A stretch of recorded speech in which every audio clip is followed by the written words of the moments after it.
Hello dear student, welcome your learning platform science lovers YouTube channel. तो कैसे हैं आप लोग? उम्मीद है आप बहुत ही अच्छे होंगे और अपने लाइफ में बिंदास मज़े ले रहे होंगे। ठीक है, आइए आज हम लोग क्लास 11th में, जैसा कि हम लोग पिछले लेक्चर में से हम लोग पढ़े थे मोल कंसेप्ट। तो मोल कंसेप्ट में हम बहुत सारे टॉपिक्स को पढ़ चुके हैं।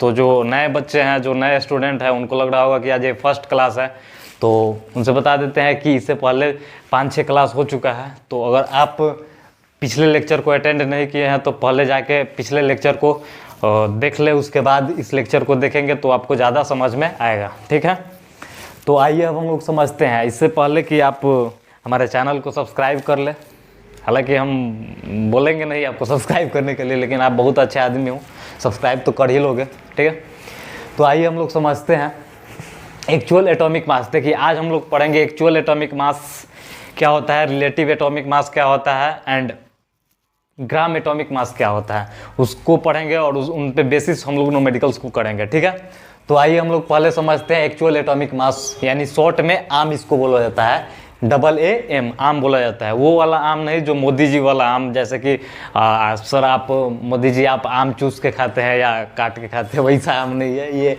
यहाँ आम का मतलब एक्चुअल एटॉमिक मास है। ठीक है, तो आइए समझते हैं। देखिए एक्चुअल एटॉमिक मास क्या बोलता है कि मतलब किसी एलिमेंट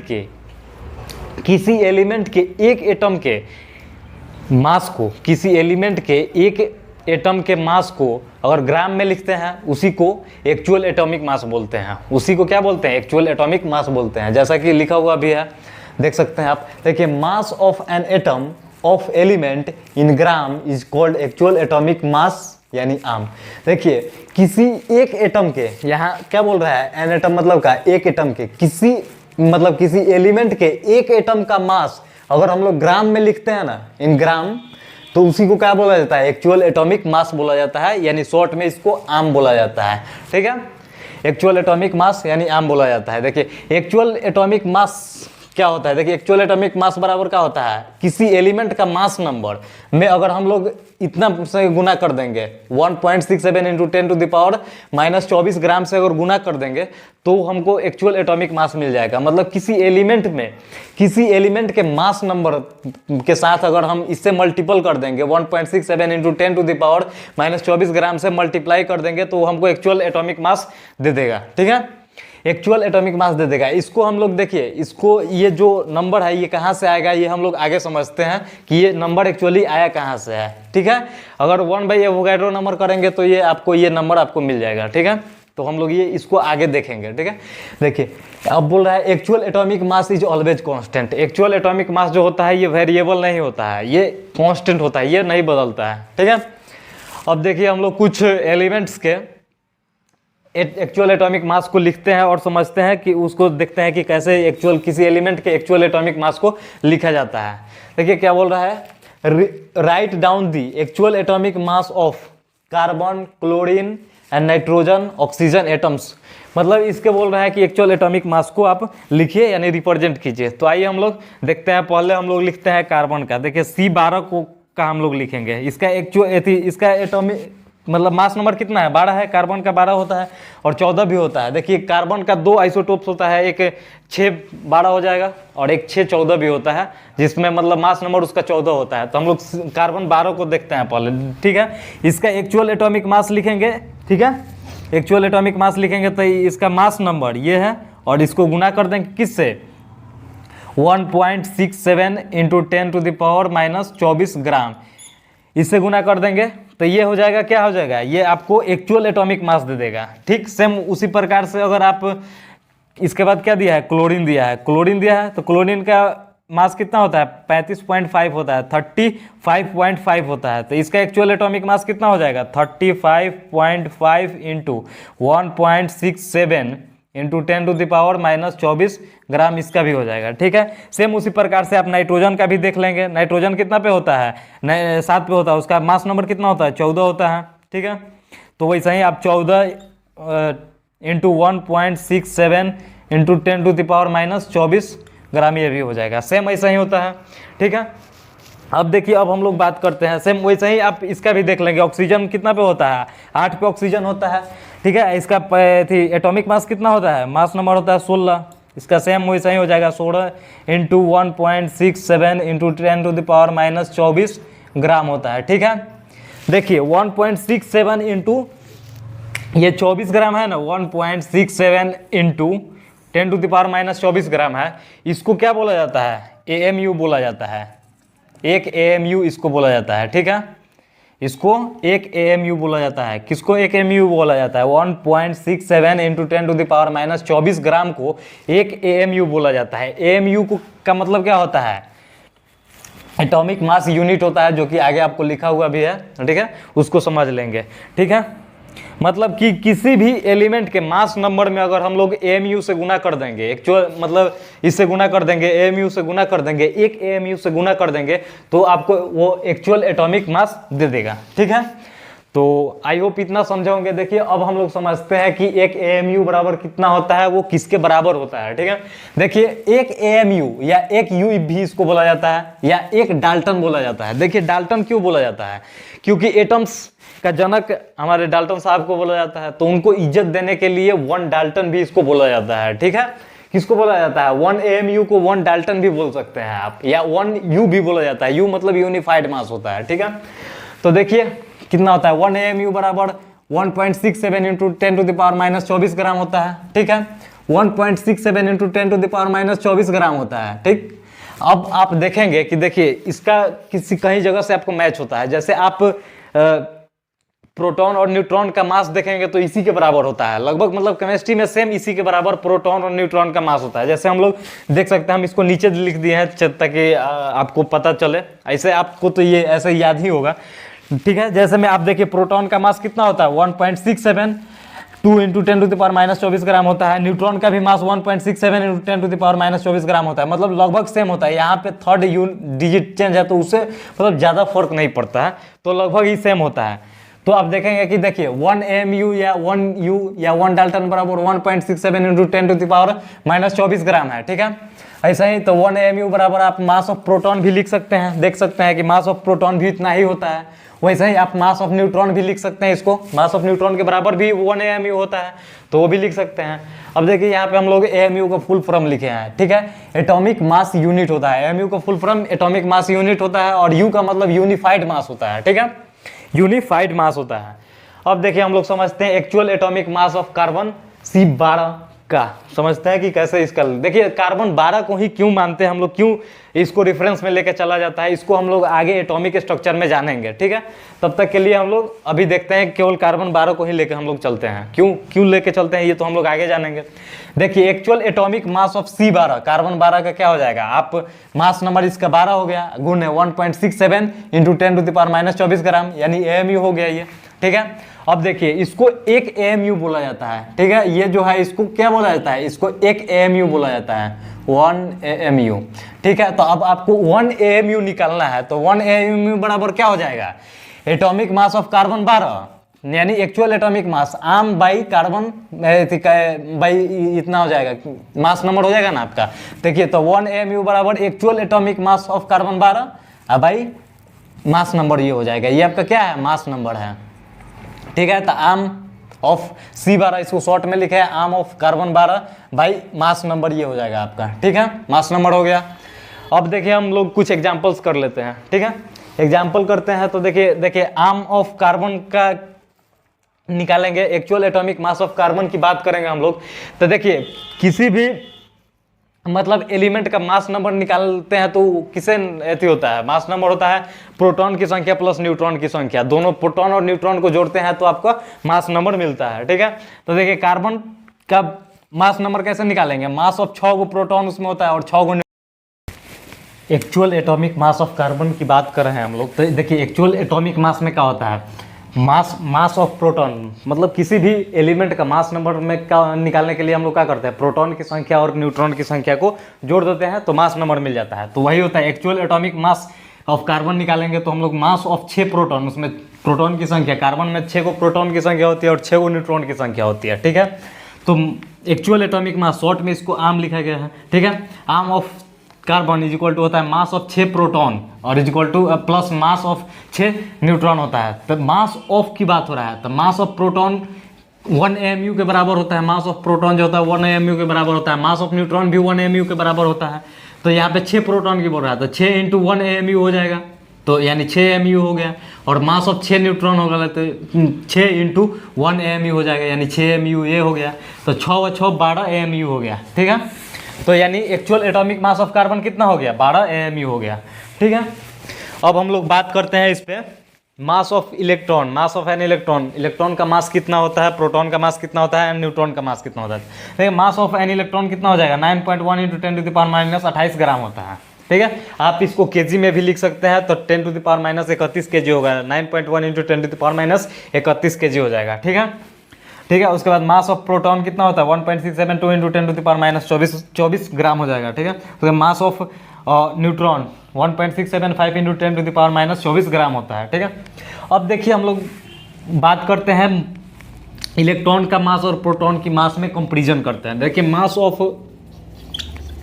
मास ऑफ इलेक्ट्रॉन कितना हो जाएगा, आप मास ऑफ प्रोटॉन बट्टा 1837, मतलब देखिए मास ऑफ प्रोटॉन की बात करेंगे ना, तो आप मास ऑफ इलेक्ट्रॉन में अगर 1837 से गुना कर देंगे ना, तब आपको जाके मास ऑफ प्रोटॉन मिलेगा। यानी इलेक्ट्रॉन जो होता है वो काफ़ी हल्का होता है, काफ़ी मतलब वेटलेस होता है, इसका मास जो होता है वो लगभग निग्लिजिबल होता है, ठीक है।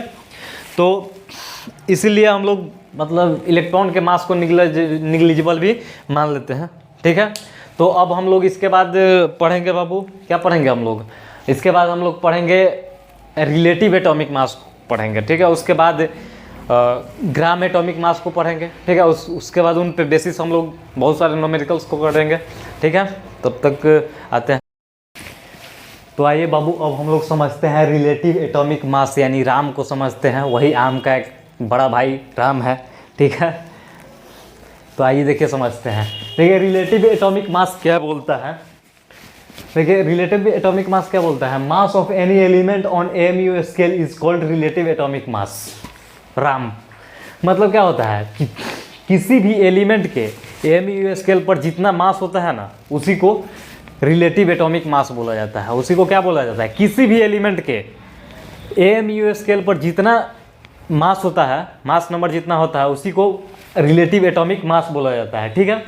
Relative atomic mass is equal to क्या होता है, मास नंबर होता है आपका। Relative atomic mass is equal to राम इज इक्वल टू क्या होता है, मास नंबर। जितना मतलब किसी एलिमेंट का मास नंबर होता है, उसी को हम लोग रिलेटिव एटॉमिक मास बोलते हैं, ठीक है। टेक्निकली अब देखिए क्या बोल रहा है आगे, technically gram relative atomic mass is unitless, unitless होता है, इसका कोई यूनिट नहीं होता है। But we can use AMU as a suffix, मतलब सॉफिक्स के रूप में हम लोग AMU को यूज कर लेते हैं, ठीक है। और देखिए अब आगे देखिए राम इज वेरिएबल। राम मतलब क्या होता है, रिलेटिव एटॉमिक मास जो होता है वो वेरिएबल होता है, ठीक है। And depends on scale of reference, मतलब स्केल ऑफ रेफरेंस पे ये डिपेंड करता है, ये वेरिएबल होता है, ठीक है। ये आम जैसा नहीं होता है कि कांस्टेंट है, ये वेरिएबल होता है, ये बदलता है, ठीक है। अब एग्जाम्पल में हम लोग कुछ लोग ले लेते हैं, जैसे मैं इसका हम लोग रिलेटिव किसी भी एलिमेंट को रिलेटिव एटॉमिक मास हम लोग कैसे लिखते हैं इसको देख लेते हैं। देखिए रिलेटिव एटॉमिक मास कैसे लिखा जाता है, जैसे आप देखेंगे आपका एल्यूमिनियम है, तो एल्यूमिनियम का रिलेटिव एटॉमिक मास कितना होता है, एल्यूमिनियम कितना पे होता है, 13 पे होता है ना, 13 पे, तो 13 27 हो गया इसका।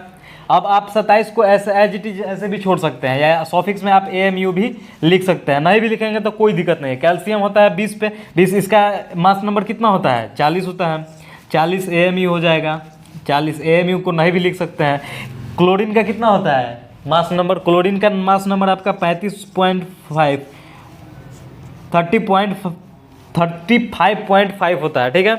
तो इसका आपका रिलेटिव एटॉमिक मास कितना हो गया, 30.55 होता है। मतलब डायरेक्ट आपका मास नंबर को रिलेटिव एटॉमिक मास बोला जाता है, ठीक है। अब देखिए आगे हम लोग देखते हैं ग्राम एटॉमिक मास, ठीक है। इसका एक और भाई है, मतलब राम का एक और भाई है, ग्राम एटॉमिक मास बोला जाता है, ठीक है। देखिए ग्राम एटॉमिक मास क्या बोलता है, देखिए ग्राम एटॉमिक मास जैसे मतलब एक मोल किसको बोला जाता है, 6.022 इंटू 10⁻23 को, ठीक है। इसको एक मोल बोला जाता है। ये एक मोल कुछ भी हो सकता है, जरूरी नहीं है कि मतलब ये आयंस हो या केवल एटम्स मोलिक्यूल्स, मतलब कुछ भी हो सकता है। आप एक मोल एटम्स हो जाएगा, मोलिक्यूल्स हो जाएगा, आयंस हो जाएगा, ये हो जाएगा। ठीक है, आपके पास अगर 1 मोल रुपया है तो आप दुनिया मतलब पूरे पृथ्वी को खरीद सकते हैं। ठीक है, 1 मोल रुपया काफ़ी ज़्यादा होता है। आपके अगर सर पे 1 मोल बाल है यानी आप बहुत मतलब बहुत ज़्यादा बाल है, उतना तो किसी का बाल होता ही नहीं है।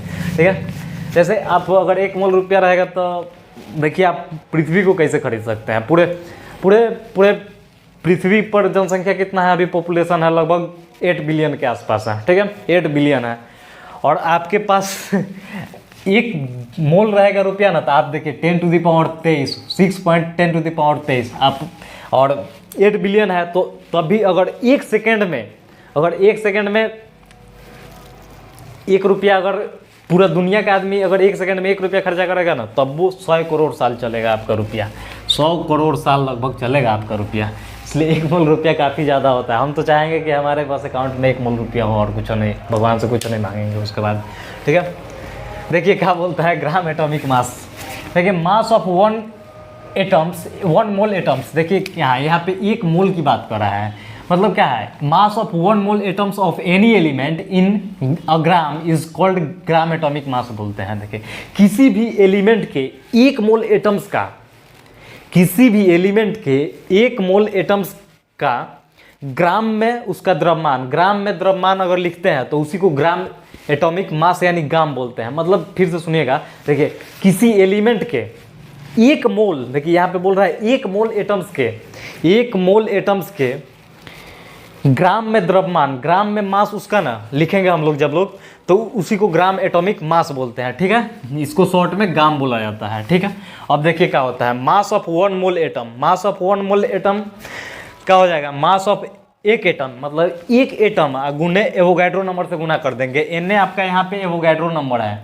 ठीक है, एवोगैड्रो नंबर है। ठीक है, मतलब 1 एटम के मास में हम लोग एवोगैड्रो नंबर से अगर गुना कर देंगे तो आपको 1 मोल एटम का मास निकल जाएगा। ठीक है, तो देखिए आगे क्या बोलता है कि मास नंबर इनटू, मतलब ये क्या हो गया आपका 1.67 इंटू 10 टू द पावर -24 ग्राम, मतलब इसको क्या बोलते हैं शॉर्ट में, आप इसको एक्चुअल एटॉमिक मास बोलते हैं। ये क्या हो गया आपका, यहाँ से यहाँ तक आम हो गया ना, यहाँ से दूसरा कलर से लिख देते हैं ताकि आपको दिखे अच्छा से। देखिए इसको आम बोलते हैं। ठीक है, आम में इसको आप एन से मतलब गुना कर दिए। ठीक है, 6.022 इंटू एवोगैड्रो नंबर से गुना कर दिए 10 टू द पावर 23, तो आपका ये क्या बन जाएगा, आपका ग्राम एटॉमिक मास निकल जाएगा यहाँ से। ठीक है, तो आप इसको देखिए एज इट इज, इसको मास नंबर लिखने देते हैं। इसका तो आप जानबे करते हैं कि इसको हम लोग क्या लिख सकते हैं 1/Na। देखिए इसमें मजेदार बात क्या आता है कि ये जो 1.67 इंटू 10 टू द पावर -24 ग्राम होता है ना, ये क्या होता है, ये देखिएगा ना, तो आप 1/एवोगैड्रो number 6.022 into 10 to the power 23 जब लिखिएगा ना, और जब इसको 1 मतलब इसको डिवाइड कीजिएगा तो इतना आ जाता है। ठीक है, तो इसको हम लोग 1/Na लिख दिए। ठीक है, और ये तो एवोगैड्रो नंबर है एज इट इज, तो यहाँ as it is Avogadro number है, हो गया। इसको कट कर देंगे हम लोग Na से Na, एवोगैड्रो नंबर से एवोगैड्रो नंबर कट जाएगा। ठीक है, तो आपका देखिए ग्राम एटॉमिक मास, ग्राम जो होता है वो राम इन ग्राम आ जाता है। रिलेटिव एटॉमिक मास को अगर हम लोग ग्राम में लिख देंगे तो वही आपका ग्राम एटॉमिक मास हो जाएगा। ठीक है, तो आई होप कि इतना समझे होंगे, इसमें तो कोई दिक्कत नहीं है होगा। ठीक है, उसके बाद अब इसका हम लोग कुछ एग्जाम्पल देख लेते हैं हम लोग ग्राम एटॉमिक मास का। देखिए ग्राम एटॉमिक मास क्या है, मास नंबर को हम लोग सीधा और सीधा सिंपल मतलब उसको ग्राम में लिख देंगे तो वही हम लोग का मास नंबर हो जाएगा। जैसे कार्बन होता है, कार्बन का मास नंबर कितना होता है 12, इसमें बस ग्राम लगा देना है, बस ग्राम एटॉमिक मास हो जाएगा इसका कार्बन का 12 ग्राम। ऑक्सीजन का कितना होता है 16 होता है तो 16 ग्राम हो जाएगा। नाइट्रोजन का कितना होता है 14, बस इसमें केवल ग्राम लगा देना है, ग्राम लगा देंगे तो ये ग्राम एटॉमिक मास हो जाएगा आपका। ठीक है, अब देखिए एक शॉर्ट चीज़ हम लोग क्या समझते हैं, gram atomic mass gram relative atomic mass and actual atomic मास में हम लोग कुछ डिफरेंस समझ लेते हैं। तो हम लोग जल्दी थोड़ा सा यहाँ पे लिख देते हैं। ठीक है, ज़्यादा टाइम नहीं लेंगे हम, बस रिलेशन है कि आप उसको देख लेंगे, बस हो जाना चाहिए आपको से। ठीक है, जैसे देखिए रिलेटिव एटॉमिक मास,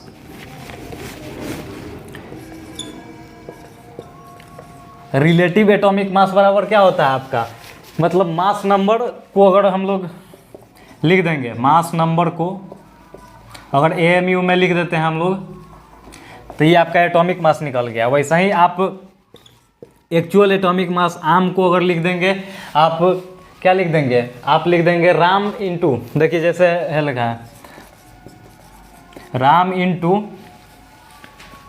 1.67 इंटू 10⁻⁻24 ग्राम, ऐसे। या आप ऐसे भी लिख सकते हैं इसको, ऐसे राम बाई एन भी लिख सकते हैं।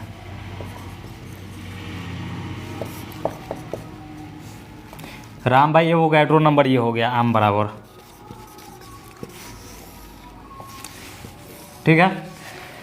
क्योंकि देखिए इसको आप तो 1/n लिख सकते हैं ना, अभी तो हम देखे हैं कि इसको 1/n लिख सकते हैं, ठीक है। इसको सिर्फ और सिर्फ इसको 1/n लिखा जा सकता है, तो आम बराबर राम बाई एन हो गया। वैसे ही आपका ग्राम एटॉमिक मास, ग्राम बराबर क्या होता है, ग्राम बराबर आपका हो जाता है राम इन ग्राम होता है ना, जैसे ग्राम बराबर होता है आम इंटू एन, आम इंटू एन होता है। और आम बराबर क्या होता है आपका, आम बराबर होता है राम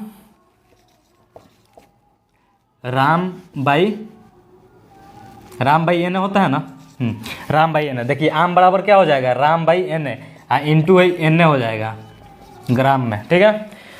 तो आप एन से एन कट कर देंगे तो ग्राम बराबर क्या हो जाएगा, ग्राम बराबर हो जाएगा राम इन ग्राम, राम इन ग्राम।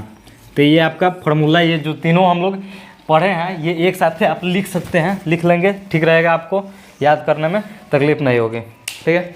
तो आई होप कि आज के इस लेक्चर को समझे होंगे और आपको ये वीडियो पसंद आया होगा। तो ऐसे हम नहीं बोलेंगे, लेकिन आप चैनल को सब्सक्राइब तो कर ही लेंगे, फिर भी हम नहीं बोलेंगे क्योंकि आप अच्छे आदमी हैं तो सब्सक्राइब तो कर ही लेंगे, और आपको समझ में आया होगा तो सब्सक्राइब करेंगे, और नहीं भी आया होगा तो भी सब्सक्राइब करेंगे, ठीक है। Thank you very much, love you. मिलेंगे नेक्स्ट क्लास में, तब तक के लिए बाय बाय।